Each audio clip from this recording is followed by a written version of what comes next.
Pemerintah bersama otoritas mewaspadai gejolak ekonomi yang tengah terjadi di Tiongkok. Pasalnya ekonomi Indonesia memiliki kedekatan yang begitu kuat dengan ekonomi Tiongkok, utamanya berkaitan dengan kinerja ekspor tanah air.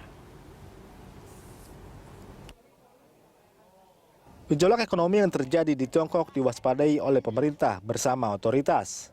Krisis yang terjadi di Tiongkok dirasa lebih mengkhawatirkan jika dibandingkan krisis yang terjadi di Yunani. Karena gagal bayarnya Yunani kepada IMF tidak terlalu berdampak signifikan terhadap perekonomian Indonesia. Wakil Presiden Yusuf Kala mengaku pemerintah Indonesia lebih mengkhawatirkan krisis yang terjadi di Tiongkok ketimbang yang terjadi di Yunani.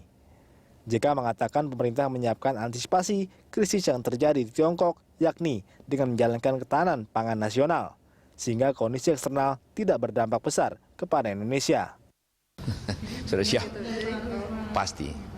Iya, berarti 38%, 40%. Ya ini kita bicarakan, ya kita menjaga ketahanan ekonomi nasional. Selain itu, Gubernur Bank Indonesia Agus Martowardoyo mengingatkan gejolak ekonomi di Tiongkok lebih memiliki pengaruh dibanding kondisi ekonomi Yunani yang mengalami gagal bayar utang. Pasalnya ekonomi Indonesia memiliki kedekatan yang begitu kuat dengan ekonomi Tiongkok, utamanya berkaitan dengan kinerja ekspor tanah air.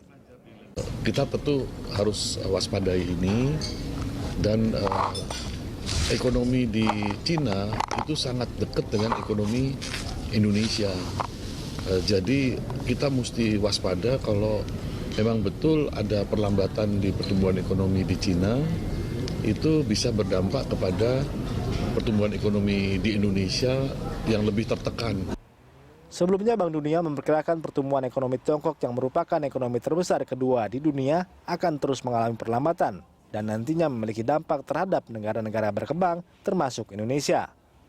Hal ini tentu sangat mengkhawatirkan mengingat Tiongkok memiliki singgungan yang tinggi terhadap perekonomian Indonesia, utamanya dalam aspek mitra dagang.